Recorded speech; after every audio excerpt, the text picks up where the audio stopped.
you're doing today, Tim. It's a little robot-like. Well, I was on my phone and it was like, throw down the phone and make some moves. That's what I did.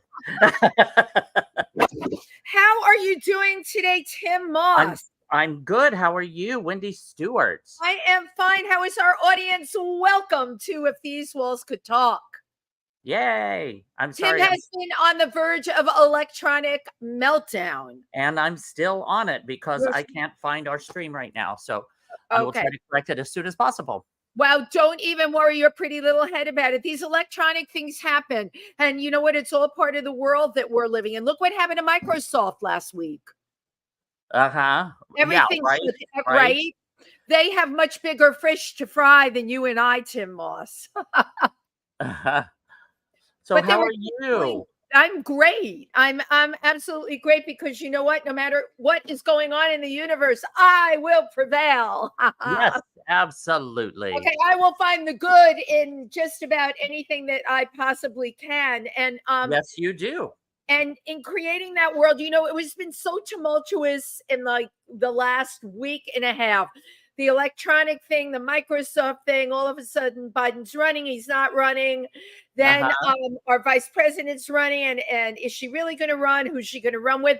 And it reached the point where I said to myself, girl, you can't control any of this. Right. Absolutely. Well, I went to a fabulous show called The Prom. Did you see the movie, Tim? Do you remember the movie The Prom? No, I haven't seen the play or the movie. I got to tell you, it's very fun, and the play was really great. I saw it at the Forestburg Playhouse in upstate New York, where I frequent on the weekend.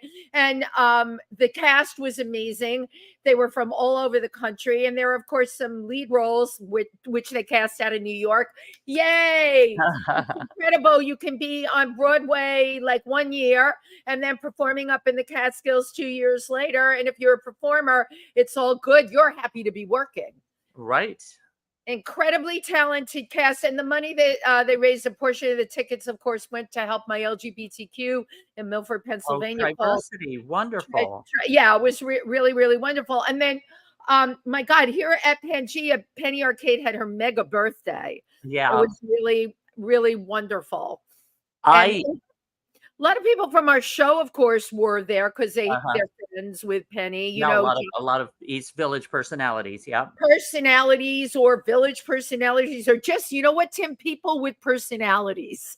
Yeah, those folks with personalities. David Mills was here, who's going to be upcoming on the show the end of August. Joey Arias, who's been on the show. Nora Burns, who was on the show last week, and a bunch of other people. It was a really great night. It looked very fun. We had a band. This lead singer's named Jackson. I don't know any more about him other than he was terribly good looking, and they played like some of the songs they played were like bossa nova. I felt like I was in Brazil, right?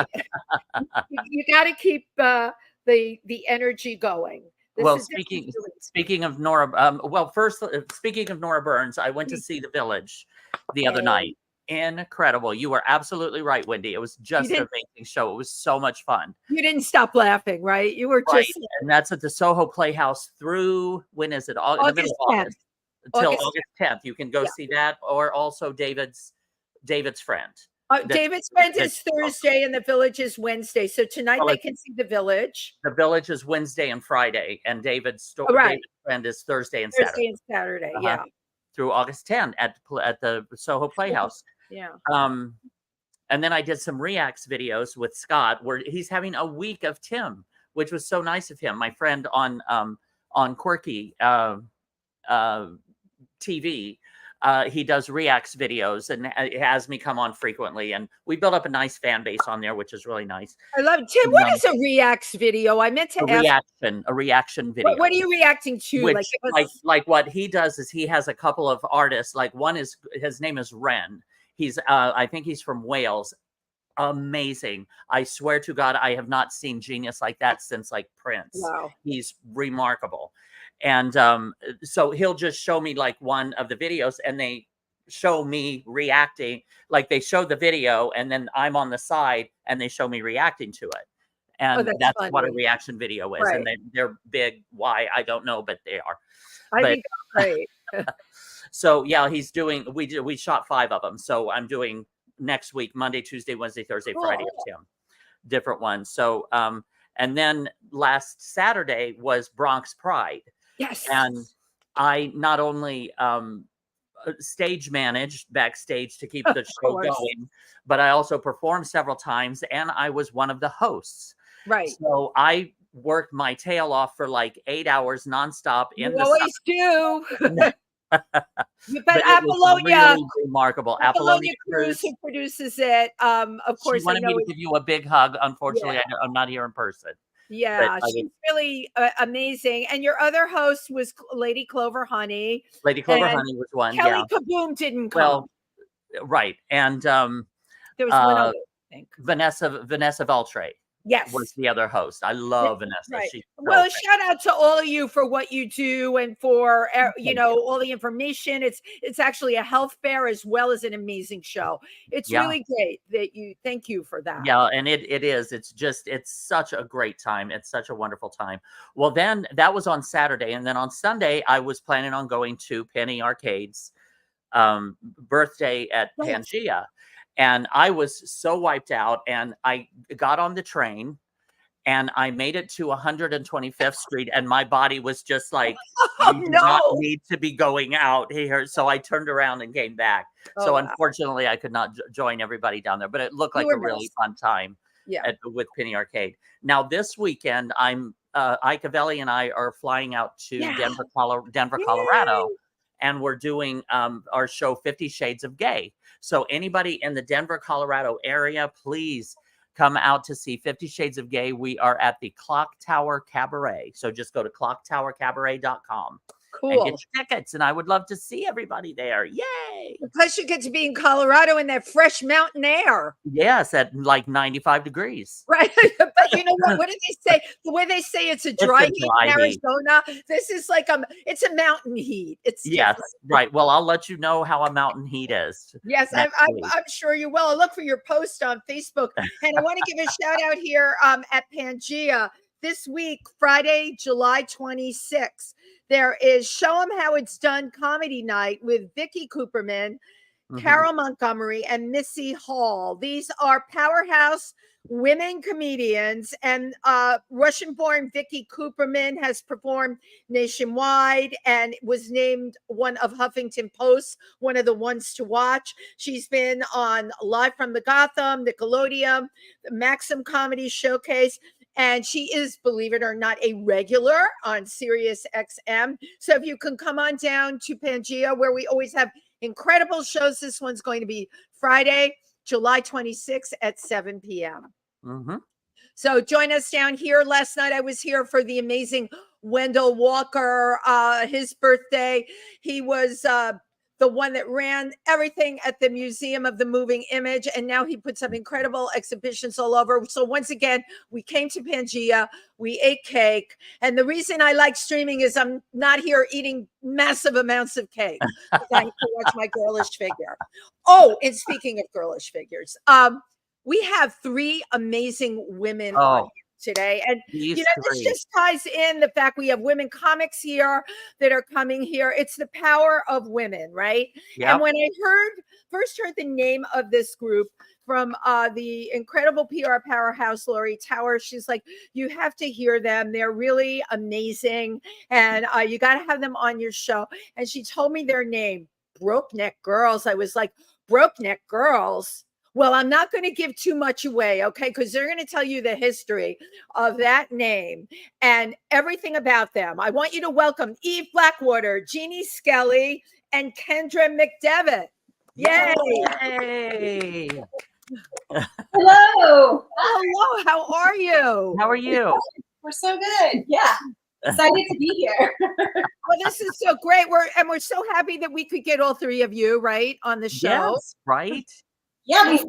We all fit. And you fit perfectly right in there. No, it's like so perfect. I need to put on my glasses. Yeah, look at how good you look in the frame. And my God, you ladies, you brought your instruments. You got it all going on. So you all make beautiful music together, as we'll find out later in the show. We have both a video and a little live performance. But let me and Tim start out by saying welcome. And how did the three of you connect? And I'm going to start. Well, don't you love a two-part question? That's the most obnoxious thing. The person who says, I have a two-part question.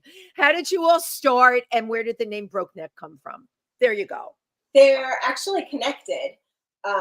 We started right before the pandemic. It was just like just me and Jeannie. We knew each other, but not very well. And we were at an open mic, and two people in a row sang songs where girls got their necks broken.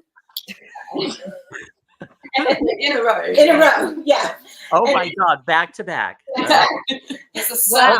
Back to back. And nobody seemed bothered. And we looked at each other. I don't remember who said it, if it was me or if it was Jeannie. You came up with it. I said we should start a band called Brokeneck Girls. Oh my God. First of all, that's genius. Second of all, Eve, thank you for your perception that no one else was bothered. I have huge issue with that in general in the world, because you were expecting they would, first of all, 2 songs in a row, and then people aren't bothered. I mean, we've been desensitized. Thank you for being so sensitized that you went and formed a group. That's really amazing. And the rest is history. So, so the two of you started Brokeneck Girls, right? They did. We started, and then the pandemic happened, and so we did like a few things here and there, but it was just kind of too chaotic with lockdowns and somebody getting it, and so we just put that on pause. And then Kendra and I, perfect. We met at a restaurant that we both worked at. I was bartending and Eve was waitressing, and she was so cool and so nice. And she said, check out my music on Spotify. And I did it to be polite. And it was so good that I came back the next day. I was not cool at all about it. I was like, you need to be famous. It's not fair that you want. And then she invited me to come and jam with her, because I told her that I played the violin and sang. And I couldn't believe how much fun it was to play music together. It was kind of I love that. But I love how this all came about. It really was kismet, right? Well, just organically too. Yeah, right, Tim? Like, you couldn't even plan it, and there you both were. Yeah. And the fact that you both play string instruments and have more than a similar sensibility, the universe was really working for you. It was kind of like meeting somebody who speaks the same language that you do. Right. You've been traveling the world Uh-huh. for years. And the best part was the first gig that we had. We had never rehearsed it all together before it. It was just, I had barely met Jeannie. She said she didn't like banjo music. I never did like banjo music before. But Jeannie's banjo is quite convincing. Wow. Gigs, then rehearsals. Yeah. Well, I have a couple questions. One is, so let's back up to this open mic. Mm-hmm. So you were waiting to go on. What did Jeannie? Did you have your banjo? And Eve, what were you gonna play? I had my guitar. I don't remember what I played. But I'm just saying, so you were going to get up and play something with your guitar. Yes. And Jeannie, what were you going to? I was doing my solo acoustic stuff with the guitar. With the guitar also. Uh-huh. Yeah, I'd already played. I'm pretty sure about that. Oh, I see. And where was this? Well, it was in Brooklyn. I think it was here in New York. Okay. Yeah. So out in Brooklyn. Okay, I love this. And you guys just happened to be at the same place and performing at the same time. Right, at this open mic. And was it all kinds of music, or like rock and country, and was it all kinds, or this a bit of everything. It tends to be a bit of everything. That was a bit of everything. The misogyny, it tends to be, well, actually, the misogyny tends to be everywhere. It is everywhere. They're usually pretty male dominated, these mics and stuff. Uh-huh. So it just kind of blows me away that there were 2 songs in a row about girls getting their neck broke. Like, Were they? Really? It was There are like so spousal abuse, or I think one was like a love did me wrong, and one was more of a revenge anger thing. oh my God. It was kind of funny because neck breaking is actually not how the women usually die in folk songs, so it was funny. Yeah, usually it's a combo of stabbing and drowning. Stabbing and drowning. Jesus Christ, Tim, you learn something every day on this show. Thank you, three, because you've enlightened us. I had no idea. So statistically, stabbing and what was it? Drowning. Drowning. Well, was in the highest song.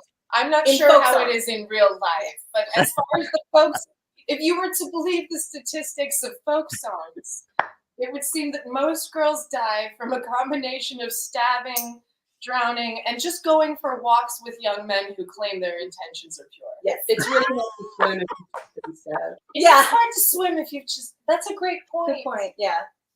So now is there a actual musical genre? Murder ballads. It is murder ballads are Murder ballads. Okay. Yeah. And it was the original form of like True crime. Yeah, True crime, exactly. podcasts. Oh my God. Okay. I know, right? Most of these songs were based on a real event at some point, usually around like the 1600s. And the same way that people love to sit in front of the TV and watch horrible things happen to generally women, unfortunately. I don't know what it is. It is something that as a culture, Honestly, don't know what it is. No judgments. I watch them too. No, there is something very deeply cathartic, I think, about going over stories in your head where horrible things happen to other people in different times. That's in an different interesting places. point, right? As long as it's not you, You're right? safe enough. For me, it's the appeal of true crime. For me, I'm a huge true crime head. I can't resist it. But the appeal for me is, and I imagine I'm just projecting on everybody else here. Just knowing that you are safe enough to be listening to it at a safe distance, and at such a safe distance that it's been turned into a form of entertainment, like storytelling or music. You feel safer, but you also feel a certain sense of ephemeral justice, because even if they got away with the murder, they're still singing the songs about it. So your name, the history kind of provides the justice. Yeah. Does that make sense? That totally makes sense. No, yes. I see what you mean. Now, question, because you're talking like murder ballads, is that a new genre? Or has that been, or is that like an older in folk music? These are from the beginning of time. Murder ballads. Wow. Actually, I know way too much about song trivia. The oldest song ever written that is being currently played, Led Zeppelin had a song called something like Hangman or Gallows Pole. Gallows Pole. That was based on a song from like the 1400s in Russia. Oh my God. Yeah, and it traveled to Europe, and then it came over here. But I never knew this. I had no idea. And tell me, because you're really good at this, Eve, you do have this trivia down. What was that particular song from the 1400s about? I actually am more familiar with the song from the 1400s than with the modern one. They're quite similar. Yeah, that one, it was about when warring tribes would capture, you would capture somebody and say, give me 100 pieces of silver or I'm gonna hang them. Yeah, the song it's basically about deep bribery, right? Yeah. Right. It really is. It's like, who can you bring who can bribe the hangman not to hang you? Wow. And it goes through all his friends and his family and eventually his sister. They never shy away with that kind of thing. That's a little off the mark, because this is one of those few songs about a man getting killed, which doesn't really happen that often. Right. It's mostly women in these ballads. No, and is it mostly, again, like you said, misogynistic? In nature, yeah. It does seem most often that the man is so in love with this woman, and If I can't have you, nobody can. There's always an I couldn't help myself. I just couldn't help myself. She was so killable. She was so killable. She was so Right. so weak, and she was just she was so innocent, and all of these things kind of equal killable. So I had to kill her. She was so I innocent. loved her so much. I needed to possess her completely. I loved her so much I had to kill her horribly. Oh my God. So that's not anything new. That's something that's been going on for centuries. Yeah. And I think you all hit on a really good point. I'm thinking about what you're saying in relationship to like horror films. The reason they're so entertaining for people in the way that true crime is as well, because, you know, you said you're an aficionado of that, is it is something happening to somebody else. You can watch it and it's something way outside of you. Yeah, I think the difference is, with true crime, it is an actual reality. With horror, you can always say, okay, you know, this is like way over the top. Or you can laugh at it, you can be scared by it, but there is a slight unreality to it. Exactly. That's a really good point, Wendy. With true crime, when like, because I watch that at the gym because I'm desperate, whatever they have on the TV. So yeah, you know all those shows, Dateline and the ominous voice. Well, we continue with the mystery. You know, you're drawn in because it is out there and you want to know what happened. And again, it doesn't really hit you so much as a reality. But if any of us on this screen right now personally experience that, I think it would be right if we knew someone, it would be very, very hard for us to because it's personal, it's an entirely different story. Right. Yeah. Right. And no, I was going to take this to a dark place, and I am backpedaling very fast. Continue. That's fine. Take it. No, it's okay. We go down rabbit holes. We go into dark places. Right. You go wherever you're. Just go right there. You know. Go wherever you're drawn. Like we can take what we're saying and spin it into now, right? You know, the violence we hear about all the time in the LGBTQ community against trans women, violence in the community against women. Why do you think, because that's what we're talking about here, why do we think that is, you know? Because we already know women are certainly not the weaker sex. Is it because men are often physically strong because they're bigger? I think we may really be onto something there, Wendy. I know I am. I'm going right down that rabbit hole with Eve. I think it has to do with male ego. Thank you, Tim. Right. And again, sorry, go on. No, you go ahead. I think, unfortunately, like the more I look at this, sort of the more dark things end up going, and I end up being like, you know what, as people, we're not that messed up, and I just have to stop myself sometimes. But you know, when we were workshopping the play, we would have people over, and we would talk about stuff, and somebody brought up that.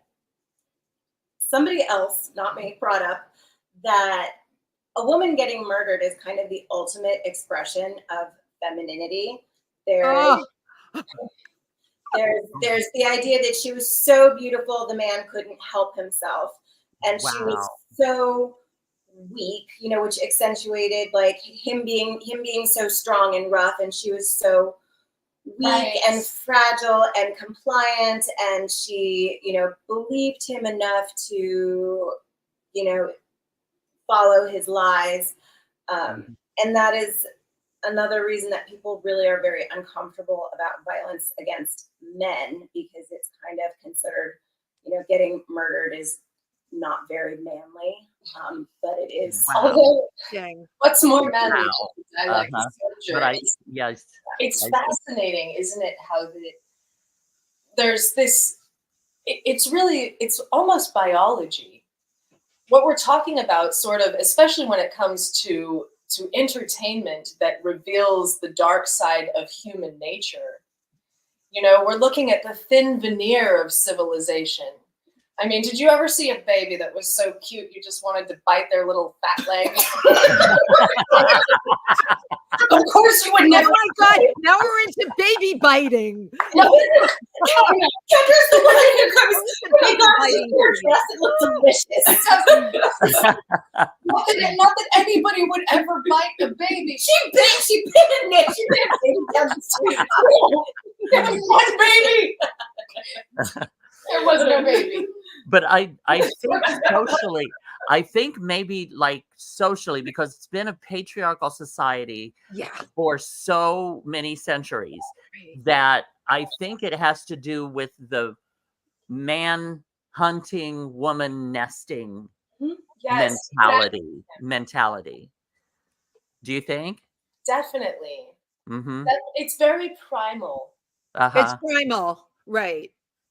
And I actually think that the delivery of stories like that through music, even if the music is funny or entertaining, there is a degree of reverence that comes with approaching that subject through art. Mm-hmm. Mm-hmm. I think being aware of these stories that we're passing on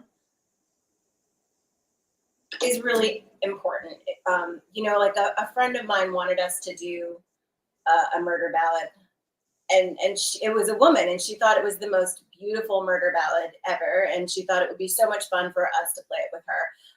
But this song is actually a really horrible song about a man who his girlfriend or his wife is cheating on him, and he bought her a house. He bought her a house, and she cheated on him. How dare she?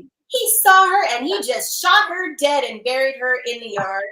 And next to the house that he bought her. And how could she? And the song is really popular, and you hear it, and people are like, "Oh man, yeah, what an ungrateful woman!" He worked fingers to the bone for her. Right. And then it's like, then you actually look at it through the other set of eyes, and it's like, you don't get to kill her. That was a little extreme, I think, Eve. That was just a little bit too much. I'm curious because your play won the 2024 Fringe Festival for the best musical, Brokeneck Girls, the Murder Ballad Musical. What kind of feedback did you get from the women in your audience? Honestly, I feel like we were funnier than we had any right to be. Most of the feedback was enthusiastically positive.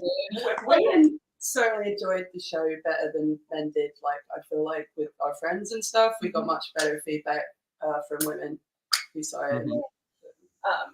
Wow. We get so much good feedback, though, and the funny thing was somehow we know a lot of right-wing people. I don't know how, or I do at least. I don't know how that happened, but we didn't tell them that there was a message in the show that had anything to do with sexism or racism. We just told them it was, everybody loves murder ballads. So. Everybody does. So a lot of people came up afterwards and were like, "Oh my God, I really liked it. I didn't have a problem with anything in your show." Right. So I was really happy about that even though we delivered a very strong message, it was disguised as humor, and people were able to hear it and receive it, and the feedback was very positive. Right. That's great. And that's also a very fine line to walk. Exactly. But so you are basically a continuation of a very long lineage of this musical genre of music. Now we do have a video that I would like to take a look at. Let's take a look. Oh, okay. Well, then we'll talk about the video after we take a look. Now we have Eve Blackwater, Jeannie Skelly, and Kendra McDevitt, who make up the fabulous Brokeneck Girls. Yeah.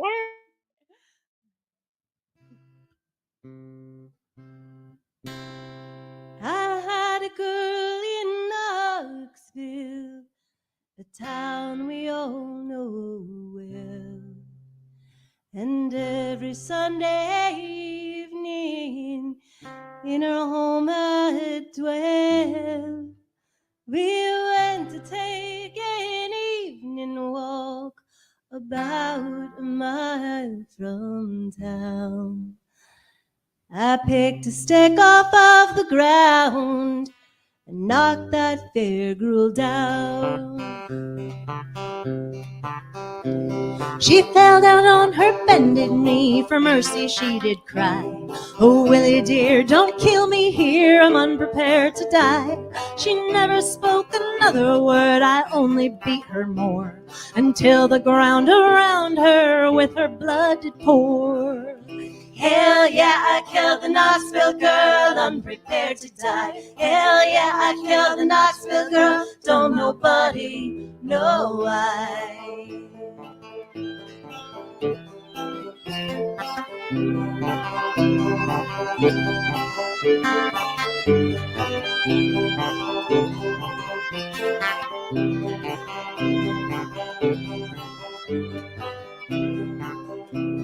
I took her by her golden curls and dragged her round and round, throwing her in the river that flows through Knoxville town. Go down, you Knoxville girl with dark and rolling eyes.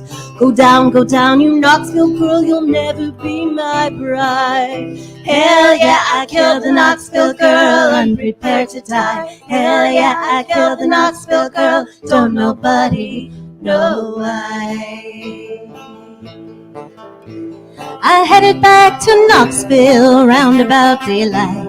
My mother, she was worried and woke up in a fright. Said, Willie dear, what have you done to bloody up your clothes? I told my anxious mother I was bleeding at the nose. Hell yeah, I killed the Knoxville girl, unprepared to die. Hell yeah, I killed the Knoxville girl, don't nobody know why.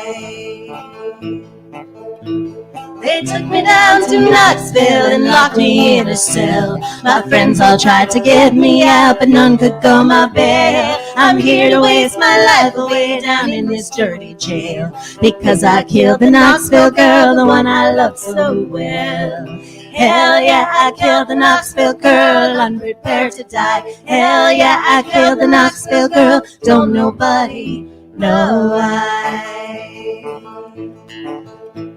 You blamed and you murdered and other bad things. Let's get you down to the gallows, we wanna see you swing. The world is full of evil and folks doing wrong. Ain't no kind of justice, just this pretty song.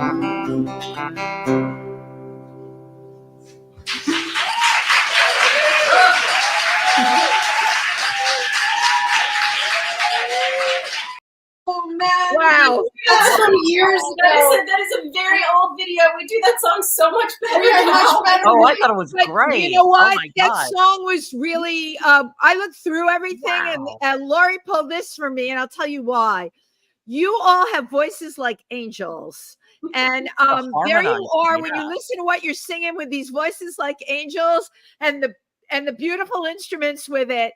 It is pure entertainment, and you sit on the edge, which is why I know why you won the Fringe Festival for Best And Musical. just not expecting that outcome. Well, thank you, Tim. It's the not expected, and then it's really quite incredible, and you're onto something that nobody else is on. And you're delightful to listen to. By the way, I mean, I'm sure as performers, you're like, oh, we did it so much better 10 years later or whatever. You know what? You all, it is so, I just loved it. And I love the three of you in it. And I have to tell you that my best friend in Fort Wayne, Indiana, Nancy Kuharski, is going to love you. She loves the true crime, everything. Oh, yeah. I have got to introduce her to your music. She will love you. Yeah. Now, are all of you from Brooklyn, or where are you from originally? Each one of you. I'm from Arizona originally. Uh-huh. I've been in New York for about 16 or 17 winters now, which is how you have to mention them when you're from Arizona. But I've been doing music for most of that. I've been in a lot of different bands, and I've done a lot of theater. But this is the most fun that I've had playing with it. Yeah, I love this. I love hearing that. Yeah, and Eve, where are you from originally? I was born in New York because my parents met here, but they're my mom was from Kansas and my dad was from Maryland, and then we moved every 3 years because of my dad's job. So I am literally from nowhere. We're everywhere. From nowhere and everywhere. Yeah. Everywhere. But I came here to go to college, and I've been here pretty much since then. Now, where did you study, and what did you study? Yeah. Oh, I went to NY. Screw you is the way that I think of it. I did major in theater, and then as soon as I graduated, I quit theater to do music. So Was that a Tisch? A Tisch, yeah. You were Tisch, okay. Yeah. Wow. And Jeannie, the silent one, the quiet one. We haven't heard much from you, but I think I heard an accent. Yeah, I'm from London in England. Oh, from London. Oh, how fabulous. Oh, I'm sure they hit in history in London. Boy, let's face it, Jack the Ripper came out of London. There's got to be such a legacy of murder ballads from London. It's true. Yeah, there is. And a lot of the songs that are done in the States here and have been for a long time, like actually some of them are stories from England as well. I figured. Wow. So their origin was from England. Yeah. Knoxville, Wow. the one that you heard the video of, that took place in England. Oh, okay. Knoxville, really? Knoxville, Tennessee. Yeah, that's what I was thinking. That took place in Shrewsbury. But that England? you can't put Shrewsbury in a song like that. It's not catchy. It doesn't roll off the tongue. No, it's not a romantic setting at all. Yeah, people started playing it in Knoxville, and that's the town, that name that stuck. Is people would always modify these songs to fit the place. Well, yeah, that's smart to fit, to fit your audience wherever you are. Yeah. So now, now I'm going dark here. Go dark, Tim. Go dark. Because the history of a lot of these musics. What would you say is one of the most worst twisted ones? What was that one about? Probably Tom Dooley. Wait, I mean, women killing song. all right, never mind. Well, tell me Tom Dooley. Knoxville Girl that you played is like one of the most violent ones in terms of the lyrics, but it's just like so catchy that so many people have done it. That's one of the more graphic ones, I think. Wow. Willow Garden is the second, I think, worst song. For sure. Yeah. Knoxville Girl is crazy because there are 105, that song from the clip that you just heard. There are 105 versions of that on Spotify right now. People like sing it, and people like to listen to it. And there's how many are done by female bands? Like 3 or 4, less than 5. Yes, I counted. Oh my goodness! Now, who were each one of your musical influences? Like who made you pick up the violin or pick up the guitar or the banjo? Yeah, or the banjo. Oh gosh. Well, I started asking for a violin at a disturbingly young age. Really interesting. My parents are wonderful. My mother's a music teacher, and my dad is a social studies teacher. They're both retired now. And they tried to talk me out of it, but they loved it so much that eventually they gave in. And fortunately, I was young enough and cute enough not to kill during the early stages of learning this thing. Yeah, right.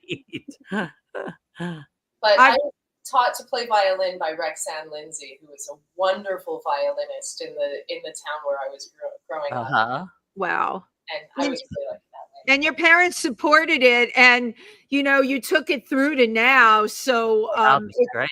I happen to love the violin. I didn't love it when I had to take it in 3rd grade. You had a choice of wind or strings. Right. I chose strings, and I remember this part of my neck hurt me all the time. Yes. You chose strings, and your name is Wendy. There you go. It's Wendy. So Eve, who was one of your influences? My parents made me buy everything. Like they didn't really I didn't have an allowance. So buying an album was a big deal, and I didn't have very many of them. Wow. I listened to Joan Baez. Oh yeah. Yeah, So she was an influence, although I really did not ever actually want to sound like her. So I feel like I have spent a lot of time trying to not sound like her and get as far away from Joan Baez as possible. But that is definitely an influence. Did your parents listen to folk music when you were growing up and moving all around? Was there anything? Yeah. My dulcimer, which I'm probably not going to play, but my dad's a mandolinist, and my mother played dulcimer. This was hers. Gorgeous. And guitar and piano. So yes, like it was one of those things where the music books were out and the instruments were out. And one day I was 14 and I didn't have anything to do. And I was like, oh, you know what? It's time I learned how to do this. Just like that. Amazing. The things you can do when you don't get in your own head, when you're right. You know? Right. And you just did. Yeah. Right. Absolutely. And Jeannie? Yeah. Who influenced you, or what music did you listen to? I was going to say, I've been playing guitar since I was a kid. So guitar was like my first love, and like I was into, my dad was very into like the 60s kind of protest stuff. And you know, so I grew up on a lot of like Bob Dylan, Willie Nelson, things like that. And I only started playing the banjo. I always wanted to learn. I was into quite a lot of more like contemporary banjo bands. I didn't get a banjo until like, I think it was actually my sister and mom like chipped in to get me a banjo for my birthday. I love that. My 30th. My sister was reluctant about encouraging this, but so I didn't start playing banjo until I was in my 30s. I didn't have one when I first came out to New York. My mother actually shipped it over to me at one point, and I really didn't get back into it until I started playing with Eve. Because it was like, this will bring like an interesting sound to what we're doing. So I've really only been working hard at it for like a few years. I love it. I have to tell you, I love the way the three of you sound together. Yeah. What the sound, and when I heard that video for the first time, I'm like, my God, it's the sound, the music that you make together is absolutely gorgeous. And it is folky, which goes against the words, which are not, right? But it's just incredible, and it leaves your listener wanting more. I'm very excited about things going forward for you. And absolutely. And playing around town. I mean, I want to hear Brokeneck Girls' name everywhere. But now, Brokeneck Girls. Now I see that you each you have your instruments out. Would you mind playing us a song? Let's jam a little. I would love that. So we have a lot of up-tempo songs, but since we've been talking about, we're going to do both. Since we've been talking about the horrible ones, this is a slower, horrible. Slow horrible song. Slow and horrible. Okay. We'll go for that. Slow and horrible. Yeah. Right, murder. There's stabbing. There's poisoning. There's poisoning. There's poisoning. Yeah, we didn't have poisoning yet on the show today, Tim. So we can look forward to it in this next live performance. Sorry, I have to find something. It got lost in the couch. We're finding our okay. Okay, Eve went to get the poison. Right. We're gonna get very real here. Everybody do a shot every time he kills her in a different way.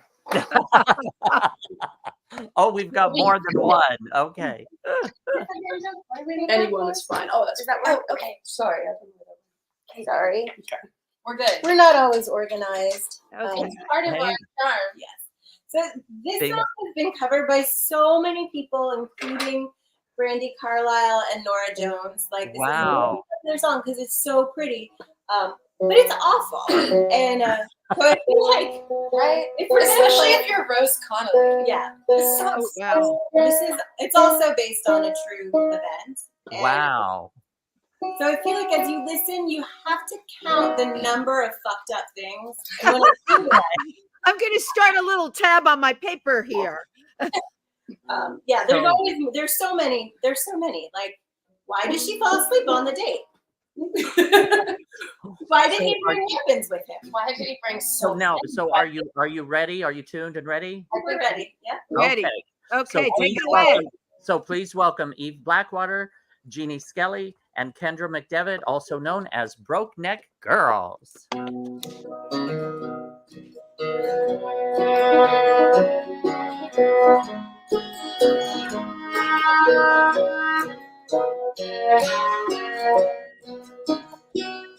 Down in the willow garden, where me and my love did meet. As we sat apart, my love went off to sleep. I had a bottle of burgundy wine. My love, she did not know. So I poisoned that dear girl, called the banks to love.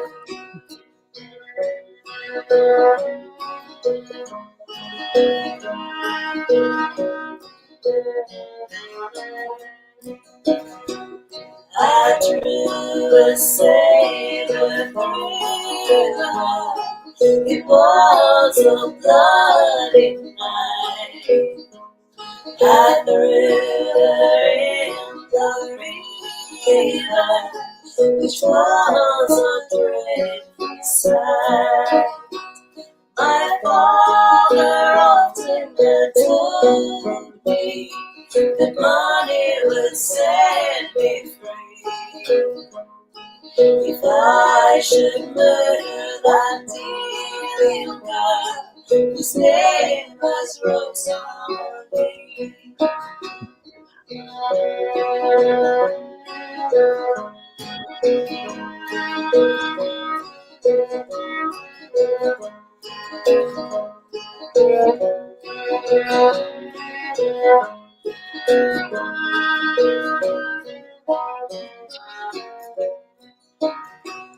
My father sits at his cabin door, wiping his tears in eyes. For his only son soon shall walk to yonder scaffold high. My race is round beneath the sun, the scaffold that waits for me. If I did murder that dear little girl whose name was Rosalie.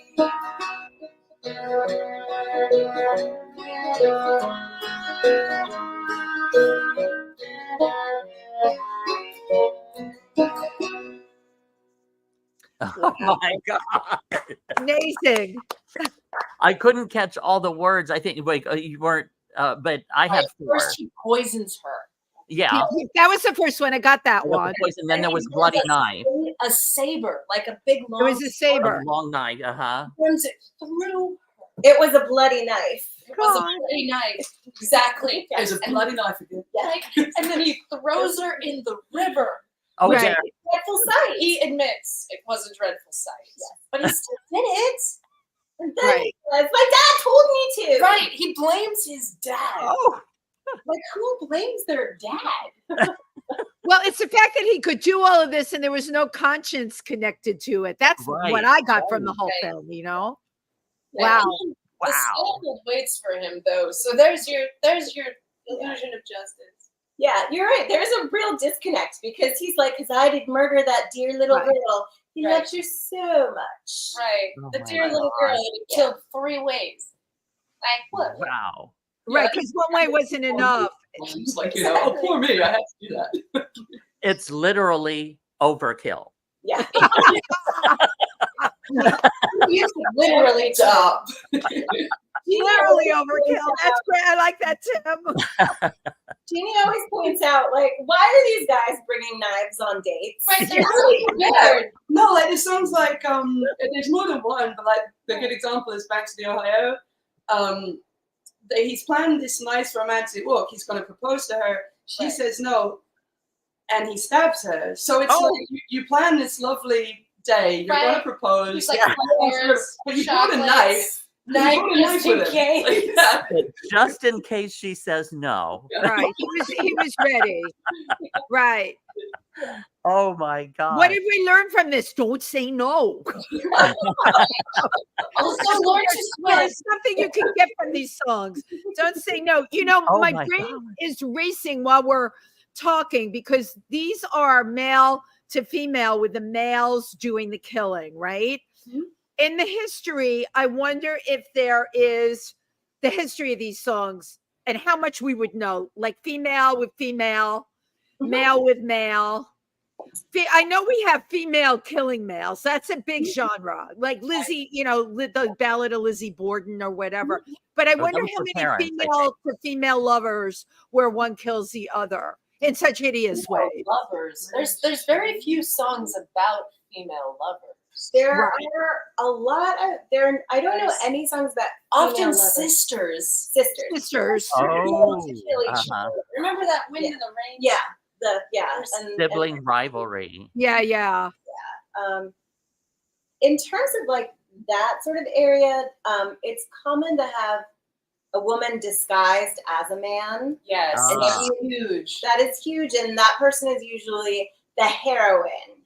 These Wow. songs are a lot less known, and there's Wow. usually a boat in them. Right, they're usually sea Usually a shanties. boat. It turns out they're not very picky when it comes to sailors, and if you're a girl and they really need a hand with the rigging, they're gonna look the other way. Oh Jenny, my- like that, not very picky when it comes to sailors. That's fun because neither am I. I had to throw that one at you, Tym Moss. It was just too good. Oh my God. Wow. So now, how can people find out more about Yeah. Brokeneck Girls? We have a whole lot of social media. We do. There you go. Yeah. Tell us about it. Thing, we have a website, which is themurderballadmusical.com. The murder, The Ballad. murderballadmusical.com. and that's the name of your play, right? The musical. yeah. The Okay. name of the play is actually Brokeneck Girls, the Murder Ballad Musical. But Uh-huh. the website is just themurderballadmusical.com. Okay. And that's this website. That's the website. There's a lot Okay. of videos and info on there. And then we have Instagram Yep. and We Facebook for both the band and for the show. Is Brokeneck Girls. So we have Breakneck Girls on Facebook and Instagram. That's just for like our regular band stuff. And then for things related to the play, we have the Murder Ballad Musical. Okay, so the Murder Ballad Musical.com Mhm. and Right. also the Murder Ballad Musical Facebook and Instagram Mhm. and Brokeneck Girls Facebook and Instagram. Yes. Okay. Okay. And then people can find out individually. more about it and send you questions or anything. Yeah. Uh-huh. Yep. Yeah, And that's maybe great. a booking. Yeah. Well, there's certainly, you know what? The beauty of the three of you being here in New York is we have so many venues that Mhm. are open for performance, and your style and what you sing about and the chemistry between the three of you is really quite fabulous. And you know, I definitely want to see you out there and tell people, oh, go see them. They're at this venue or that venue. You're going to love their Absolutely. music, right? I think you should have like Brokeneck Girl, like have an evening, like whenever book a night somewhere and have it called Brokeneck Girls, an evening of murder and mayhem. Oh, Oh totally. my God, I love that, Tim. That's great. I want to go to that. Great. It's all yours. Right. And then underneath you can write, we're mad as hell and we're not going to take it anymore. That's great. We just put your advertising together for you. And Thanks, guys. Thank you. People. Great ideas. now, Oh my goodness. what are you all like in your spare time? What are you all into? Each one of you. Well, Like, do you like to cook or do you? yeah. Like what floats your boat? Oh, I have a garden of black flowers. That's my thing. Oh, You like sweet, flowers. Okay, nice. cool. Black flowers. Black flowers. Black flowers. Black flowers. Wait a minute. So you have a garden of black flowers Sour flower. that you use black water on. That's how you They say black. No, I'm right there with you, Eve. I got you on this one. No, really, what kind of flowers do you grow? I have the black petunias are the most impressive black flowers. Wow. That is like so interesting. Yeah, the black petunias, black scabiosa. Wow. What else? There are black irises, black tulips. There's always something black in there. For a while, it was all black, and then it was a little sparse.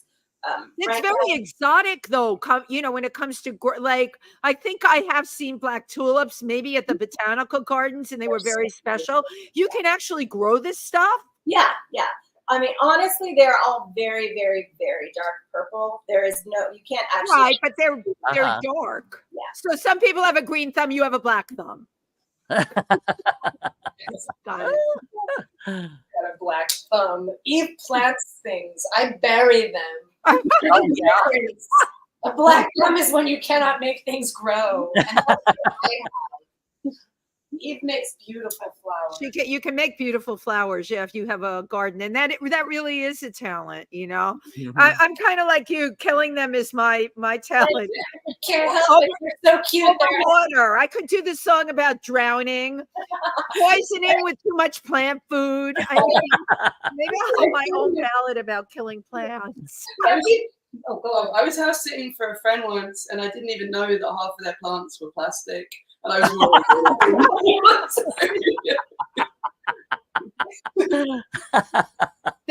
there's something to be said for plastic, something to be said for it doesn't absorb water very well.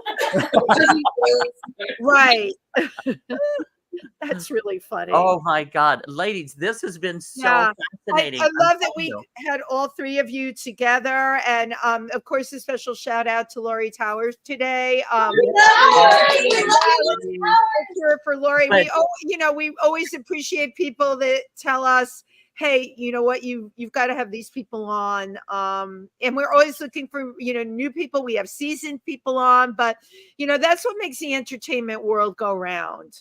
But see, I've been a singer my entire life, and this is the first time I've heard about what is it, murder ballads. Murder ballads. Yes, so many. And I can't believe, and I'm finding it absolutely fascinating. It is fascinating. Thank you. I so appreciate your introducing me to this. So,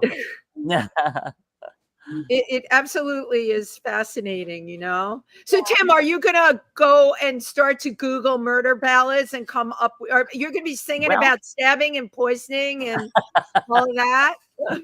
Well, I wouldn't sound nearly as good as these three ladies, that's for sure. When it comes with that style, that definite style. There are a lot of modern murder ballads that people don't really realize that they're murder ballads. Do tell us. Roses used to love her, but I had to kill her. Who? Absolutely. Like that is traditional murder ballad format. And then Nirvana in the Pines. That is from the late 1800s. That's actually pre. Wow. I didn't even know that, and I know that song. I had no idea. Eminem had an entire, I don't know what it is, I haven't listened to it, but I know Eminem had an entire album called something like Music to Murder by. But he is a real killing album. He has a song about killing his wife. Think of all the rap songs about killing women. Right, he did have a lot of rap songs that had, but here's the thing. Like what I love about what the three of you were doing, it was very unexpected. Right. Because the beautiful sounds that you make on stage together and the beautiful voices, and then these horrible things are happening in the song. So Delilah's a karaoke song, like the Tom Jones song, Delilah. Delilah, right. Delilah. Your mom's friends will belt that out at karaoke, and it's like, that song is horrible. You know what? Now I'm going to go home and play it. And the night the lights went out in Georgia. Yes. Wait, Tim, what's that about? I didn't know that. Yeah. Vicki Lawrence. Yeah. Yeah, I know that. But what is that? Also a murder ballad? That's a revenge for sleeping around. Yeah. Okay. If I remember correctly. I've listened to that song. I never really went so far as to listen to the meaning of those words. But there you go.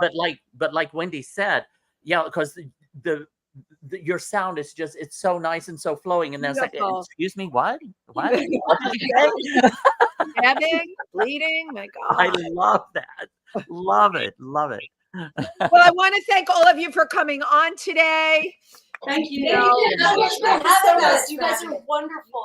Well, you guys are wonderful too. Absolutely. And thank you to our audience who tuned in today. And please, y'all, just hang out a little bit after, because we take the professional picture at the end of the show. Yeah, don't hang up. Wait for the credits. Yeah, just wait for us to come back on. To everybody who tuned in today, thank you so much for being here with us. We'll be back next week. Have a great rest of week. Bye-bye. Thank you, ladies. Bye-bye.